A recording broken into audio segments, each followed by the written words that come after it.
Assalamualaikum warahmatullahi wabarakatuh.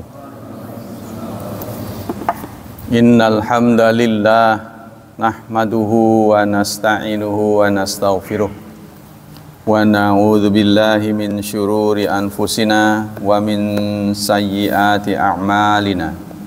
May yahdihillahu fala mudhillalah wa may yudlil fala hadiyalah. Asyhadu an la ilaha illallah wa asyhadu anna Muhammadan abduhu wa rasuluh la nabiyya ba'da. Allahumma salli wa sallim ala nabiyyina Muhammad sallallahu alaihi wasallam wa ala alihi wa sahbihi wa man sara ala nahjihi ila yaumiddin, amma ba'd. Ayoul ikhwah, memandu ibadah dengan ilmu kali ini akan membahas tafsir dan nanti ditambah dengan hadis. Tafsir pagi ini adalah surat 6, masih surat 6 ayat 125. Surat Al-An'am ayat 125. A'udzu billahi minasy syaithanir rajim. Bismillahirrahmanirrahim. Faman yuridillahu an yahdiyahu yashrah sadrahu lil Islam. Wa man yurid an yudillahu yaj'al sadrahu dayyiqan harajan ka'annama yas'adu fis sama' kadzalika yaj'alallahu rijsa 'alal ladzina la yu'minun. Faman, maka barang siapa yuridillah, Allah kehendaki, maka barang siapa yang Allah kehendaki ayyahdiyahu, untuk memberi hidayah kepadanya. Yahdiyahu ini diambil kata hidayah ya.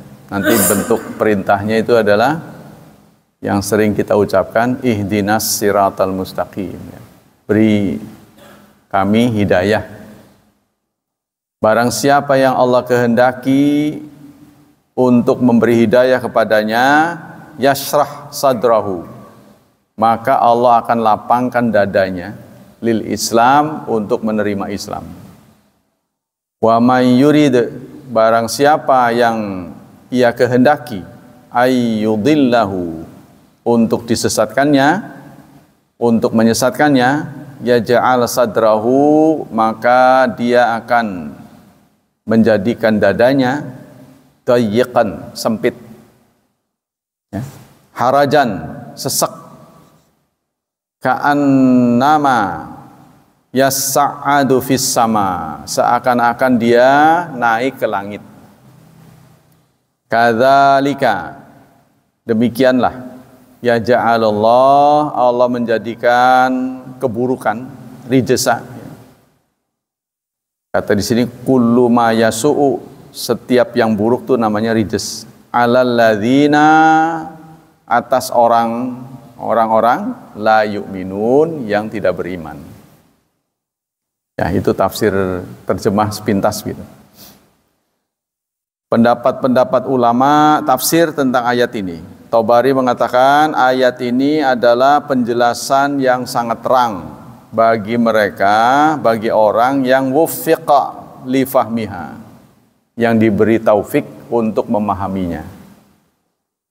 Ala anna sabab alladhi bihi tawassala ilal iman wa ta'at ghaira sabab alladhi tawassala ila kufri wal maksiat, bahwa sebab yang menjadi pemicu orang menerima Islam dan menolak Islam itu berbeda, kata Tabari. Ya, kata Imam Tabari, pemantiknya itu berbeda. Nah, di sini kan kalau saudara amati, segalanya ini adalah kehendak Allah. Ya, orang jadi benar kehendak Allah, orang nggak benar kehendak Allah, kan begitu kan? Nanti akan terbit tuduhan. Oh kalau begitu biang keladinya semua Allah.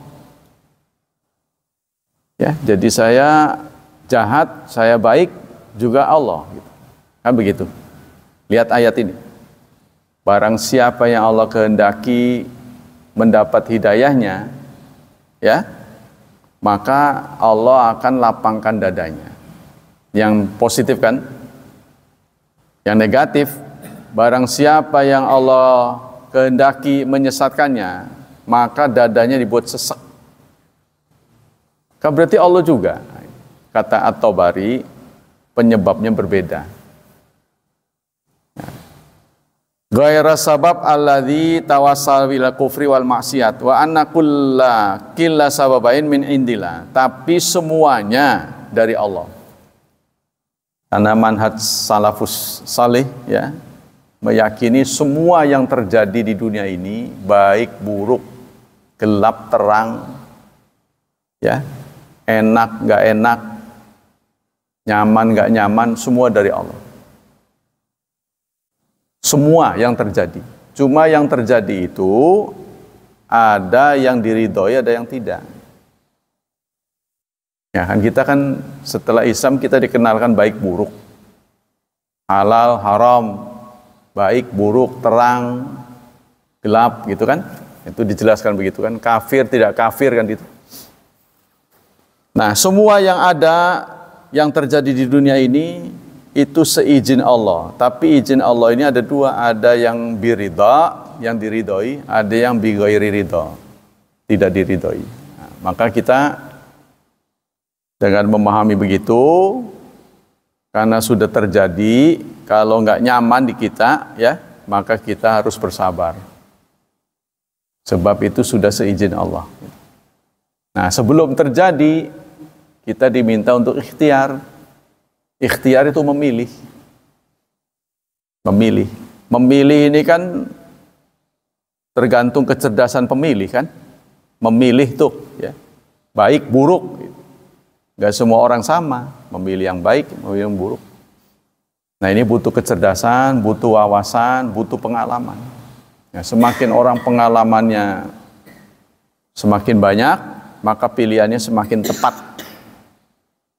Nah, salah satu ketepatan itu disampaikan Allah dalam bentuk ukuran-ukuran. Ukuran yang baik, makanan yang halal. Kan begitu kan? Dalam pergaulan, akhlak, kan itu diberitahu. Ukuran-ukurannya Allah berikan. Ya. Jadi Islam hadir itu memberitahu ukuran-ukuran. Dalam ayat yang lain, faman syaa falyu'min wa man syaa falyakfur. Setelah Allah memberitahu ukuran-ukuran beserta akibatnya, kalau kamu pilih ini bakalnya begitu, kalau pilih ini bakalnya begini.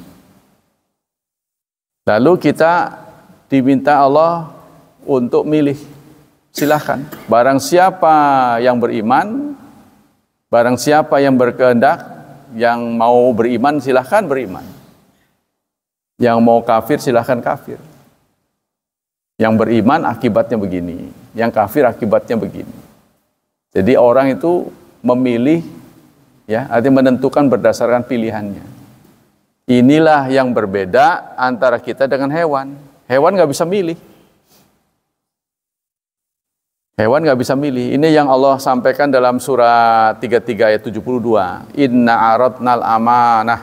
Sesungguhnya kami menawarkan amanat. Alas samawati wal ard, kepada langit dan bumi, wal jibal, dan gunung. Fa abaina ayyahmilnaha, mereka menolak, wa asfaqna minha, dan takut. Mereka nolak karena takut. Takut tidak bisa memilih dengan benar, tidak bisa menanggung amanat, tidak bisa menjalankan amanat. Wa hamalahal insan, namun manusia menerima. Nah ini yang disebut amanat ini apa? Para ahli tafsir berbeda pendapat. Ada yang mengatakan ketaatan. Ya, ketaatan sembari kita diberatin tuh. Jadi kita disuruh jalan ke sana tapi digandulin. Kita suruh jalan ke sana ke utara tapi dikasih bandul berat. Nah, maka kita ikut taatnya itu disebut dengan ibadah. Selain manusia juga taat, tapi nggak digandulin dia. Nggak digandulin. Jadi nggak ada pemberatnya, jadi ringan-ringan saja. Sehingga ketaatan makhluk selain manusia tidak disebut ibadah, tapi disebut tasbih. Yusabbihu lahu, bertasbih kepadanya, ma fis samawati wal ard, apa yang di langit dan apa yang di bumi. Bertasbih disebutnya, ya, karena matahari terbit tepat, tergelincir tepat, terbenam tepat. Begitu juga bulan. Semua kullun fi falaki yasbahun, beredar sesuai dengan garis orbitnya. Nah, inilah bentuk ketaatan. Ya, tapi ketaatan mereka tidak disebut ibadah karena tidak ada pemberat. Pemberat apa yang menjadikan ketaatan kita ini disebut ibadah? Ada 3. Pertama, syubhat. Syubhat itu remeng-remeng, kelabu. Obatnya apa? Syubhat itu ngaji. Ya. Yang kedua, syahwat, keinginan-keinginan yang tidak sesuai. Karena Allah sudah memberitahu, ini loh yang benar, ini yang salah. Nah, kita pasti punya keinginan, kepengennya itu, nggak boleh gitu kan. Nah, ini syahwat namanya, ya. Jadi emosi.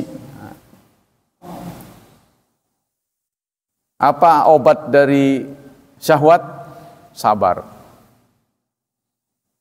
Ya, obatnya sabar. Yang ketiga, jangan pecah. Nah, Allah sampaikan dalam surat 42 ayat 13, surat Asy-Syura. Ya, di sana aqimuddina wala tafarraqu. Tegakkan agama, jangan pecah. Berbeda boleh, tapi jangan pecah. Nah, ini. Karena keinginan orang, wawasan orang kan berbeda-beda. Nah, inilah, ya. Dalam perjalanan waktu kita, contohnya untuk menghindari syubhat, itu harus ngaji. Ngaji kita ini nggak bisa sekaligus. Artinya ngaji udah sekian tahun, udah. Nggak bisa, karena otak kita ini harus diisinya pelan-pelan. Kalau diisi penuh, muntah nih. Sama dengan makan lah, ya, beras 1 karung tuh bisa habis. Ya kan? Buktinya lama-lama kempes. Beras di rumah, lama-lama kempes kan. Kita makan, tapi kalau sekaligus ya muntah. Pelan-pelan kan dimasak. Nah, begitu juga akal kita ini. Menerima ilmu juga bisa sekaligus. Nah, kita ini rata-rata kita bisa diam dan fokus itu paling sejam. Makanya di sekolah-sekolah itu ditetapkan 1 jam pelajaran itu bukan 1 jam malah, bukan 60 menit, 45 menit. Kenapa dipilih 45? Sepak bola juga begitu ya? Kenapa kok dipilih 45 gitu? Itu bukan sembarangan itu. Karena orang mau fokus itu bisa 45. Kalau lewat dari 45 sudah geser, kita juga udah pasti begitu. Nah, begitu pasti udah menceng sana menceng sini. Anak sekolah kan nggak mungkin 45 langsung bubar, makanya ganti pelajaran. Ya, istirahat sebentar. Kalau di madrasah sih berdiri gini, gitu, berdiri, ngantuk hilang. Kalau di barat lebih bebas, karena mereka itu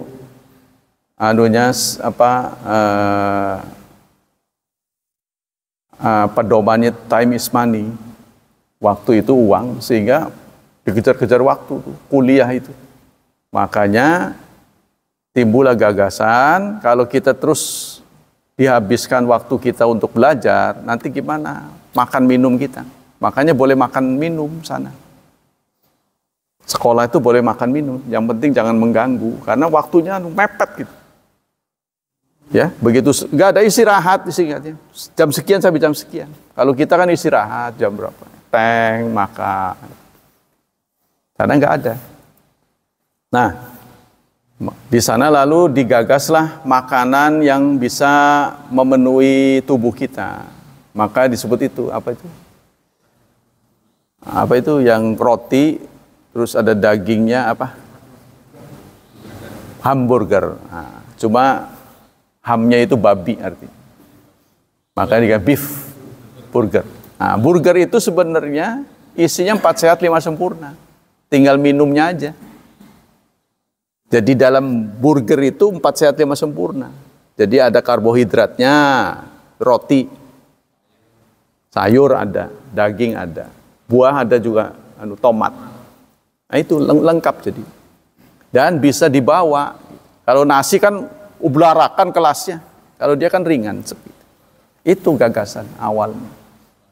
Di negara-negara yang sangat mementingkan waktu. Kalau kita ini sebenarnya saudara terlalu banyak bebasnya.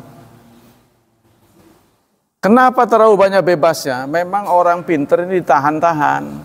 Orang supaya nggak pinter gitu loh. Karena yang pinter ini kan terbatas. Ujung-ujungnya kan oligarki. Yang punya, yang kuasa. Ya kan? Bodohnya dipertahankan. Jangan pinter, ntar saya kalah. Tahan. Gitu. Jadi sekolahnya banyak main-main. Saya menikmati dua sekolah.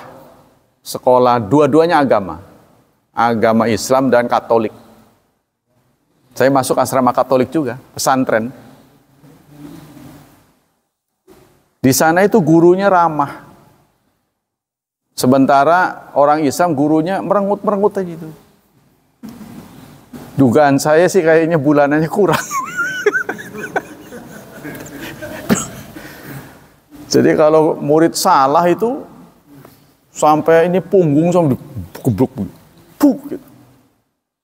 Sampai begitu, jadi pakai kekerasan. Sekarang sih bisa dituntut ya. Sekarang udah nggak boleh. Dari zaman saya itu. Terutama dalam hitung-hitungan. Kalau ngitung lama itu, dilihat belum. Wah, nggak sabar kan. Guru-guru ngaji kan dulu pakai juga. Pakai bambu ya. Cetot. Datang telat. Gitu. Nah itu. Jadi kalau ilmu nih, soal ilmu ya. Jadi ini kembali ke sini. Jadi positif negatif yang terjadi di dunia ini adalah seizin Allah. Tapi izin Allah itu belum tentu diridhoi. Contohnya kita berbuat maksiat. Terjadi. Ya kita juga pasti mengalami kan berbuat salah. Terjadi. Tapi Allah nggak izin. Allah nggak ridho. Yang terjadi pokoknya seizin Allah. Nah, maka ini kata Imam Tobari, yang negatif dan positif berbeda pemantiknya. Nah, ini sebenarnya menurut saya ini adalah bentuk ta'adduban, sopan santun. Nah, mari kita lihat untuk membandingkannya dalam surat 26 ayat 78. Ya, surat Asy-Syu'ara. Nah, kalau disebut nama nomor surat, saudara coba-coba ingat untuk membantu hafal. Surat ke-26, badai-badai aja, surat apa ya 26. Nah, kalau nggak kebadai, lihat, Asy-Syu'ara. Surat Asy-Syu'ara ayat berapa? 78 sampai 80. Nah ini mengingatkan pernyataan dari Nabi Ibrahim. Nabi Ibrahim berkata, ya, ketika menyebut Allah, Alladzi khalaqani. Dia yang mencipta aku. Fahuwa yahdin, sekaligus dia yang memberi hidayah kepadaku. Ini positif kan? Hidayah kan positif. Dinisbatkan kepada Allah. Allah yang mencipta saya, positif. Allah yang memberi hidayah kepada saya, positif. Walladzi huwa yut'imuni, dia yang telah memberi makan saya. Memberi makan kan positif, ya. Dinisbatkan pada Allah. Allah penyebabnya. Wa yasqin, dan memberi minum. Tapi yang dimaksud di sini bukan sekedar memberi makan, membuat kenyang maksudnya. Dialah yang telah membuat saya kenyang. Dialah yang telah membuat saya hilang hausnya. Ya, kadang orang merasa takabur ya. Alhamdulillah. Gitu. Alhamdulillah udah makan jadi kenyang. Kan suka begitu. Ulama salaf mengkritik omongan begitu. Sampean jangan sampai tercipta anggapan nasilah yang membuat kita kenyang. Ya kan? Ini kan proses metabolisme kan. Kita makan, kita masukkan makanan lewat apa? Mulut, lalu turun, kita dorong dengan air masuk ke pencernaan, lalu diproses sedemikian rupa, walaupun di sini nggak ada tulang, tapi jagung yang begitu keras, begitu keluar udah lembut, pakai gilingan apa itu? Ya kan? Kalau kita kan pakai mesin tuh, ya, sehingga jadi bumbu itu kan, tapi ini bisa lembut. Apalagi anak-anak muda yang masih normal ya, masih. Nah, bisa jadi satu saat kita makan nggak kenyang, karena muntah lagi. Allah bisa buat begitu nanti. Jadi jangan kurang ajar tuh, maksudnya gitu.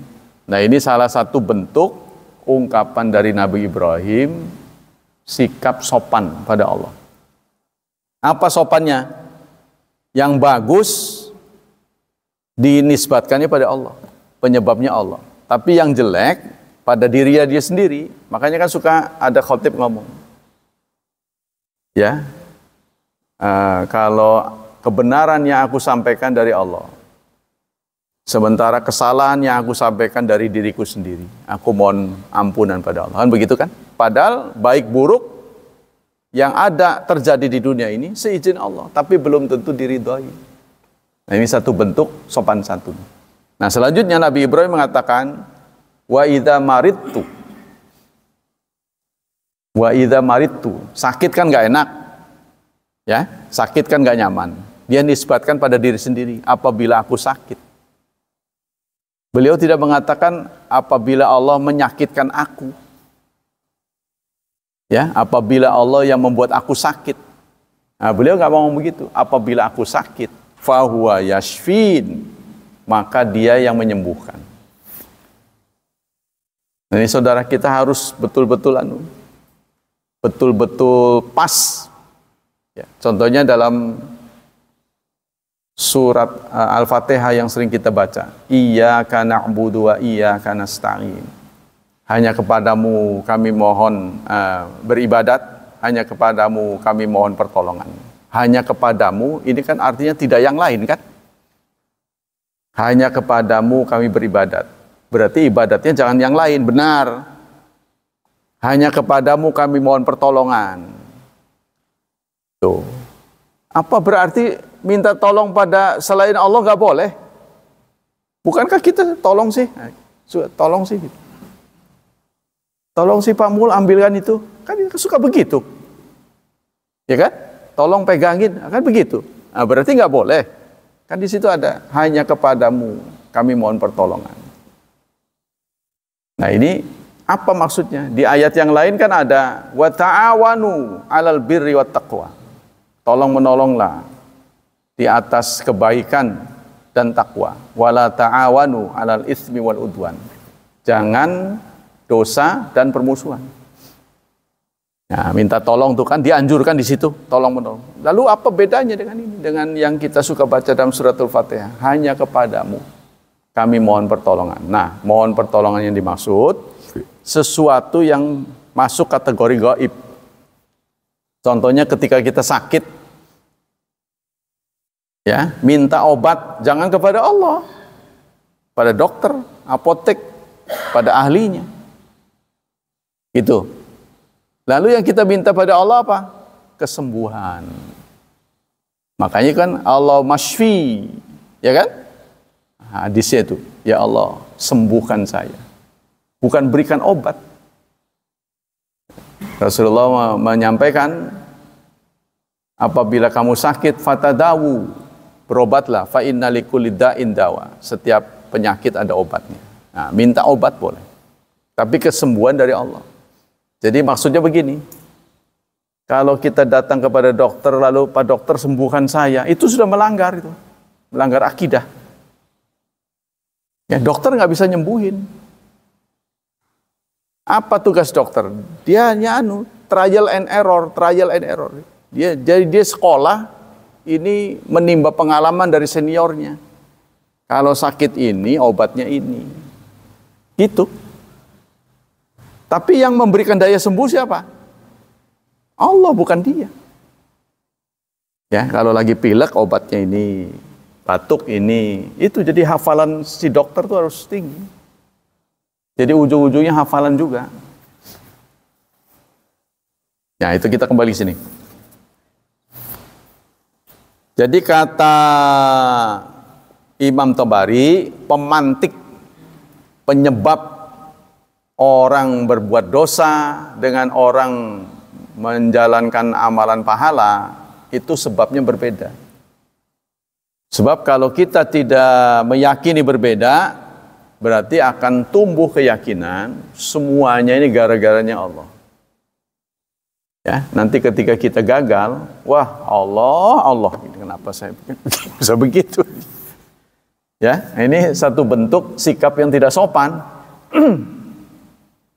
Jadi kalau nggak enak, kita harus melirik kepada kesalahan kita. Pasti ada yang salah. Contohnya itu, terjadi perang. Siapa yang disebut pahlawan? Sekarang kita bertanya, siapa yang disebut pahlawan? Siapa yang disebut penjajah? Yang disebut pahlawan adalah yang membantu kemenangan bangsanya. Contohnya, Belanda melawan Indonesia. Bagi kita, Belanda itu penjajah. Bagi Belanda, Indonesia itu patut dijajah. Ya kan? Makanya yang menolong bangsa Indonesia begitu wafat ditaruh di makam pahlawan. Nggak mungkin orang Belanda mati di makam pahlawan. Tidak mungkin. Nah, ini satu perbuatan tapi beda sudut pandang. Kan gitu kan? Belanda melihat apa yang dilakukan benar. Menurut orang Indonesia salah. Orang Belanda melihat orang Indonesia salah, maka saya jajah kamu. Kamu begitu. Lah beda dengan orang Islam. Orang Islam hadir di Indonesia ini karena petunjuknya Allah. Tidak ada kehadiran orang Arab disebut dengan penjajah. Ada nggak literatur listnya? Siapa penjajah Indonesia? Belanda, Inggris. Ada nggak Arab? Nggak ada. Padahal mereka juga datang, bangsa lain juga. Ya kan? Makan juga makanan Indonesia, minum juga minuman Indonesia. Kenapa nggak disebut penjajah? Karena mereka lebur gitu loh, meleburkan diri. Makanya disebut al-fathu, membuka, bukan istimar. Istimar itu penjajahan dalam bahasa Arab, namanya istimar. Ya. Idza jaa nasrullah wal fathu. Apabila datang pertolongan Allah dan fathu, pembuka. Nah, disebutnya pembuka. Bukan menjajah.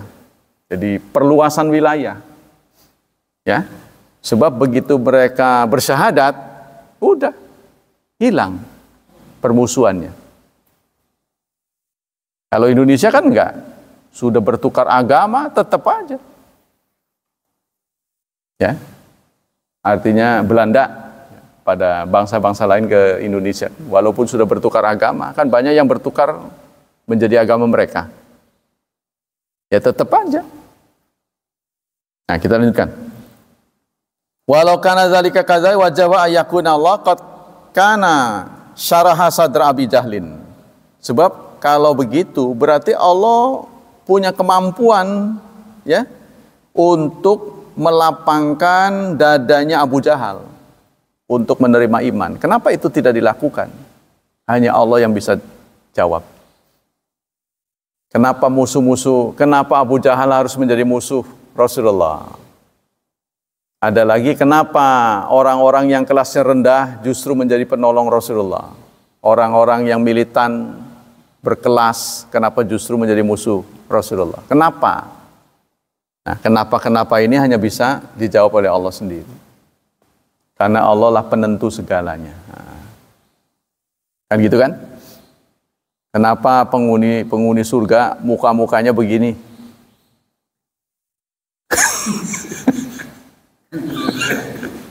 Kita ngaca ini loh. Apa ya, pantas itu. Mestinya kan yang cakep, yang gitu lompat-lompat di panggung gitu. Cakep-cakep, mau datang aja tiketnya 11 juta. Kenapa? Kenapa itu kan? Nah, kita bertanya, itu yang bisa jawab hanya Allah. Kadang-kadang terhadap anak kita juga begitu. Ya kita bertanya, kenapa anak saya kok nggak nurut? Nggak seperti kita itu, kenapa? Ya itulah, kita nggak bisa jawab. Dalam sebuah hadis yang ditulis oleh Imam Bukhari dalam Adabul Mufrad, al-adab minal ab, adab bisa diajarkan oleh ayah, abi ya, dari ayah. Tapi wassalah, kesalehan minallah, hak prerogatif Allah. Meskipun kita beradab, ya kita bisa suntikkan adab kepada anak kita, tapi kesalehan nggak bisa. Kita hanya menjalankan saja, kita sekolahin agama, kita ajarkan, kita suruh ngaji. Pasti menjadi anak saleh? Belum tentu. Kadang-kadang orang yang belangsakan, sekolah agama enggak, ini enggak, malah soleh. Nah inilah ya, jadi susah. Nah, itu di luar kemampuan kita. Jangankan kita, Nabi Muhammad saja pasti sangat menyesal. Kenapa seorang Abu Thalib kok nggak mau nurut gitu loh. Udah menolong beliau puluhan tahun. Ya, kalau kita diperlakukan begitu kan nggak enak kan? Kita punya paman yang sangat baik sama kita. Dari kecil kita diasuh sama beliau. Suruh nurut ini yang benar begini susah amat itu. Padahal beliau nggak seperti kita ya. Kalau suruh syahadat ngaji dulu gitu kan. Ash begitu pasti. Kalau belum pernah ngaji, ya mu'alaf, mau masuk Islam kasih asyhadu apa? Masih begitu. Abu Thalib kan enggak perlu begitu. Udah ngerti dia. Apalagi dia kelasnya kelas atas ya, bangsawan. Tapi kok kenapa disesalkan oleh Rasulullah, kok nggak mau gitu. Nah inilah kita nggak bisa jawab. Hanya Allah yang menentukan. Kita kembali sini. Qala Ibnul Qayyim, kata Ibnu Qayyim, faslun fi asbabi syari sadr. Beliau menyatakan sebab-sebab dada bisa menerima kebenaran ya. Maksudnya hati kita. Pertama kata beliau tauhid. Fal huda wa tauhid min azami asbabi syarhi sadr. Petunjuk ya. Nah, mengarahkan petunjuk supaya masuk ke dada hati seseorang susah. Nggak bisa ya, kalau bukan Allah sendiri. Yang sering terjadi, kalau bahasa sini kepelang. Kepelak itu kalau sudah mepet itu baru orang dapat hidayah. Contohnya bangkrut, ya Allah kenapa saya, baru dia turun hidayah. Kebanyakan, tapi saat dia di panggung, saat dia kuasa, saat dia kaya, lupa. Maka Allah nyatakan dalam salah satu ayatnya, wa man arada an dzikri fa inna lahu ma'isyatan donka wa nasyuruhu yaumal qiyamati a'ma. Surat 20 apa ya? Kalau mencari ayat, cari yang spesifik gitu. Ya, contohnya wa man arada an dzikri fa inna lahu ma'isyatan donkan. Nah, donkan berarti yang kita cari donkan. Kalau yang waman banyak pasaran, yang pasaran jangan dicari, nanti banyak sekali. Cara nyarinya, ya, nah ini waman donkan. Nah, kalau kita masukkan kata donkan ini, maka akan ketemu Nah, itu kan. Iya. Toha 124. Surat 20, 124. Ini cara nyari untuk kita-kita yang hafalannya rendah. Ya, hafal 2, lupa 5. Nah, itu. Caranya begitu, kita punya aplikasi cepat sekali.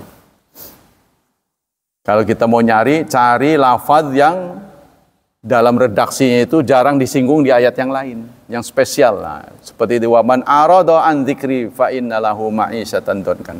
Donkan ini hanya disebut sekali di ayat ini, surat 20, 124. Barang siapa yang berpaling dari ingat kepadaku, berpaling tidak mau ingat, maka hidupnya akan susah. Ya, wa nasyuruhu yaumal qiyamati a'ma, dan kami akan kumpulkan kelak di hari kiamat dalam keadaan buta. Sementara ruangannya luas. Kalau rumah kita kan sempit. Ya. Jadi kalaupun matanya kurang kan ingatlah ini dapur, ini ruangan. Tapi kalau di hari kiamat ngeblak begitu. Ablak-ablak, kemana ini? Dikasih buta, picek. Kalau sini bitong. Kalau buta sebelah bitong. Kalau picek dua-duanya. Lagi mana mau nyari itu? Begitu luas. Nah, itu sangat berbahaya ya, kondisi seperti itu. Nah, kata Ibnul Qayyim, satu petunjuk. Nah, petunjuk ini nggak bisa dimonopoli, nggak bisa dikendalikan oleh kita. Yang sangat bergantung pada Allah. Yang kedua, ilmu yang membuat dada kita plong, ya, menerima kebenaran. Seperti yang saya sering sebutkan kepada anak-anak sekolah, ya, anak-anak murid, ada nggak keberatan Anda terhadap Islam? Anda merasa nggak mengkritik Islam gitu loh? Ini dari ajaran Islam juga saya merasa keberatan di bidang ini. Nah, nanti dijelaskan. Jangan sampai tamat sekolah, ya, dia merasa, oh, ajaran ini kok kayaknya nggak nyaman buat saya. Nah, sehingga dia berat melakukannya. Contohnya pakai jilbab. Mungkin perempuan iri ya. Kenapa perempuan yang pakai jilbab laki-laki enggak? Gitu. Hah? Terpikir begitu nggak? Oleh kita. Kita mah enggak, tapi mereka mikir. Rasanya kok nggak adil. Kenapa yang harus dibungkus perempuan? Laki-laki enggak. Itu. Nah, saya contohkan begini. Kalau di sawah nih, Anda pulang pakai motor melintasi sawah. Anda melihat petani, Pak Tani, nggak pakai kaos. Kan biasa nggak pakai kaosnya, atasan. Bermasalah nggak? Terganggu. Perjalanan Anda terganggu nggak sampai masuk ke got itu, nyebur ke sawah gara-gara ngelihat itu. Nah, sebaliknya sekarang, Anda lagi melihat Bu Tani polos atasnya. Katanya di Bali begitu dulu, potret tahun 40-an. Jadi atasannya nggak pakai sama sekali. Cuma sekarang itu karena dilarang aja ya. Jadi dia pakai. Saya lihat potret-potret zaman 40-an, suasana di Bali itu nggak pakai. Memang aslinya begitu, mereka nggak pakai. Nah, bermasalah nggak itu? Kalau kita melihat begitu, oh, mungkin bisa ngusuk,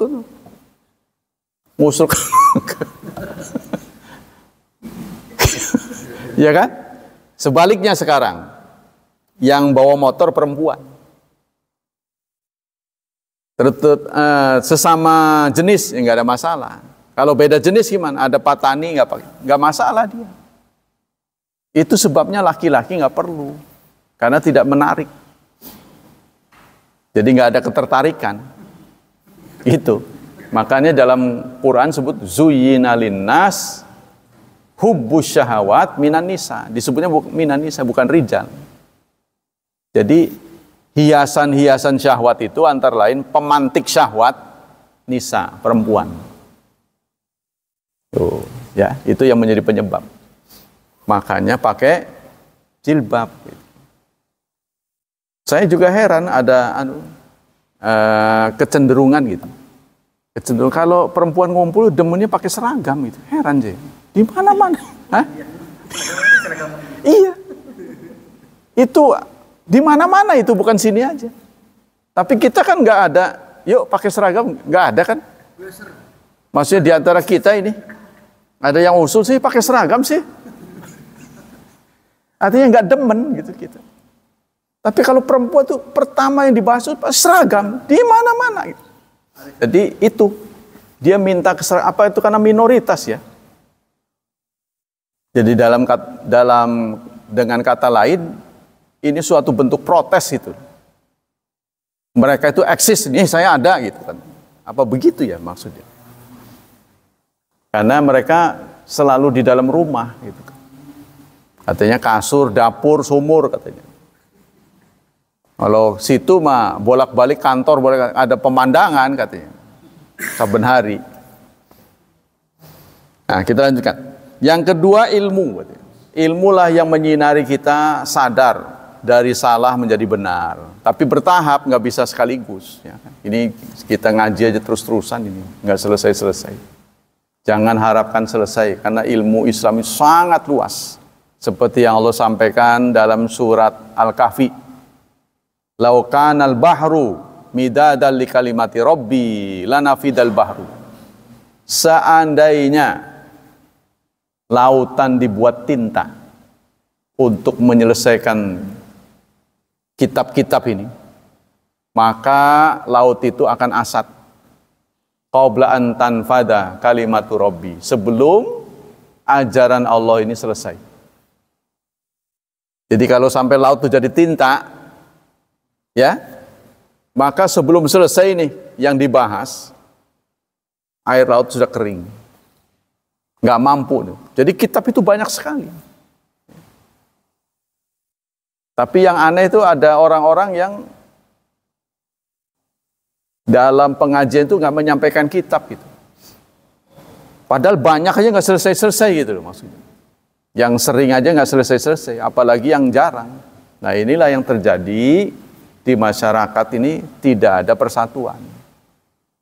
Apa yang menyebabkan sekolah lain dengan sekolah itu sama? Kan kurikulum, ya kan? Nah, nggak ada kurikulumnya. Jadi pengajian-pengajian itu tidak ada kurikulumnya. Semau yang dakwah. Nah, kita kembali sini. Yang kedua, yang tadi itu ya, ilmu. Yang ketiga, inaba ilallah, bertobat kepada Allah. Wa mahabbatu biqulil qalbi, dan cinta kepada Allah dengan segenap hati. Bagaimana kita bisa cinta kalau tidak mengenal, kan? Saudara cinta sama seseorang yang sekarang jadi istri, kan sudah kenal dulu. Kalau nggak kenal bagaimana bisa cinta? Kenal dulu. Dan cinta itu selalu inherent katanya. Satu paket dengan pengorbanan. Benar nggak? Ya. Nah, sekarang kalau kita punya pernyataan cinta pada istri, maka Anda harus bertanya, pengorbanan apa yang Anda sudah berikan pada istri? Saya cinta pada istri karena istri itu suka melayani saya. Berarti Anda cinta diri sendiri. Sebenarnya bukan cinta pada istri. Sebab ada nilai keuntungan yang kita peroleh dari istri. Ketika kita harus berkorban, kita nggak mau. Nah, itu berarti kita cinta pada diri sendiri. Sebenarnya ini untuk merenung ya. Kalau kita ngomong saya cinta kamu, buktinya mana? Begitu juga cinta kepada Allah. Harus ada pengorbanan. Yang selanjutnya, dawamu dzikri ala kulli hal. Sering menyebut-nyebutnya. Ya, contohnya kita cinta pada suatu benda. Apa orang, apa benda. Pasti benda itu sering disebut sama kita. Rasionalnya begitu. Karena kita cinta pada sesuatu, kita sebut-sebut terus. Nah. Yang keempat, Ya. Ada ihsanu ila khalqi. Baik kepada sesama. Ini sebagai bentuk dari getaran. Ya, getaran cinta, efeknya itu cinta kepada sesama. Karena Allah nyuruh. In tansurallah yansurkumullah. Jika kamu membantu Allah, maka Allah akan membantu kamu. Ya, kalau kamu dalam suatu hadis sebutkan begini. Wallahu fi aunil abdi, maka al abdu fi auni akhihi. Allah akan senantiasa menolong hambanya sepanjang hamba itu menolong saudaranya. Jadi pertolongan Allah dikaitkan dengan sejauh mana kita baik pada sesama. Muamalat istilahnya. Ya, muamalatnya bagaimana? Nah, ini yang keempat. Yang kelima, asy-syaja'ah, keberanian. Fa inna syuja' munsyarahat sadri, wasil batan, muttasal qalb. Kalau kita tipe orang pemberani, maka kita harus dakwahkan kebenaran ini. Kita memberikan testimoni. Ya, contohnya kita pernah menikmati hidangan. Pasti secara tidak sadar kan kita testimoni. Yuk makan di sono aja, enak. Begitu. Itu namanya dakwah. Bener nggak? Kita pernah mengalami ya berkunjung ke suatu tempat enak. Apalagi murah meriah. Enak. Pasti kita memberikan testimoni. Kesana aja. Nah itu namanya dakwah dalam agama itu. Tapi giliran agama menang baik. Harusnya kita beri testimoni, bagus, harus begini-begini.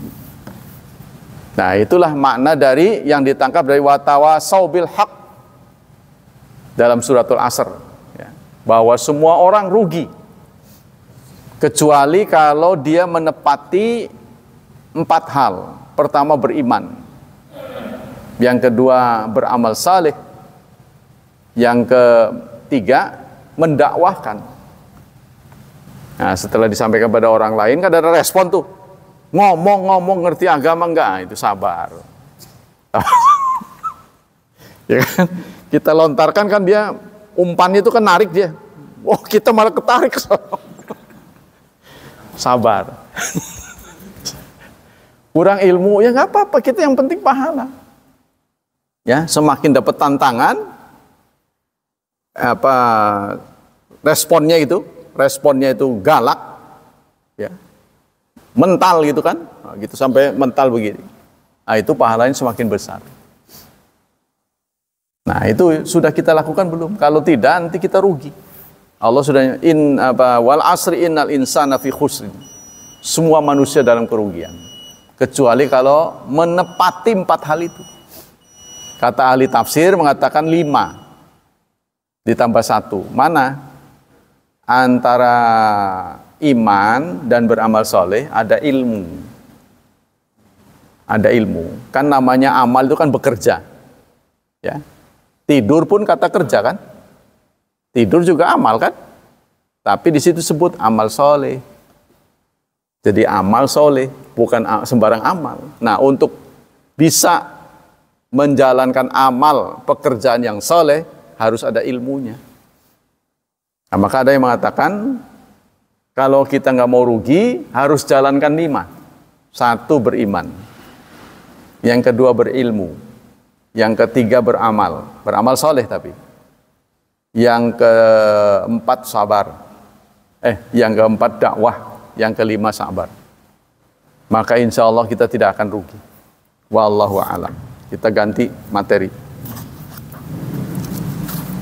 Bismillahirrahmanirrahim. Sekarang hadis. An Abdillah bin Amr. An Abdillah bin Amrin qal kuntu aktubu kulla syai'in asma'u min Rasulillah uridu hifdhahu. Dari Abdullah bin Amr. Kata beliau, saya menulis segalanya.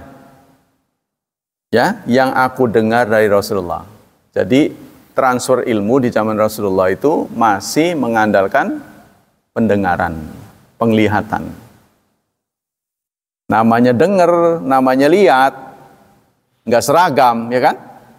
Kata Abdullah bin Amr, bagaimana ini cara-cara klasik ya, cara-cara klasik transfer ilmu dari Rasulullah. Segalanya aku dengar, aku catat. Kata Abdullah bin Amr. Wa qalu fanahadni Quraisyun. Tapi orang-orang Quraisy melarang saya. Tadinya saya semua yang saya dengar dari Rasulullah saya catat. Tapi suatu saat orang Quraisy melarang saya. Jangan. Wa qalu, mereka mengatakan alasannya. La taktub kulla syai'. Jangan semua kamu tulis. Jangan semua ditulis. Tasma'uhu min Rasulillah, yang kamu dengar dari Rasulullah, wa Rasulullah bashar. Sebab Rasulullah itu kan manusia biasa. Yatakallam fil ghadab warida. Kadang beliau emosi. Kadang lagi senang. Jadi manusia itu kalau emosi naik dan turun itu akan merubah integritasnya. Ya, manusia itu kalau lagi emosinya naik, marah berarti itu akan berubah omongannya nih. Begitu juga lagi senang tidak terkendali, namanya euforia. Itu juga akan membuat kacau omongannya. Nah, begitulah alasan yang disampaikan oleh orang Quraisy kepada Abdullah bin Amr. Jangan semuanya ditulis, sebab kalau emosi naik dan turun tidak terkendali, itu nanti omongannya nggak bisa dipegang. Fa'amsaktu anil kitab, maka sejak itu aku tidak nulis lagi, kata Abdullah bin Amr. Fadzakartu dzalika li Rasulillah. Hal itu saya sampaikan pada Rasulullah. Ya Rasulullah, enggak semua yang Anda katakan saya dengar dari perkataan Anda, saya catat.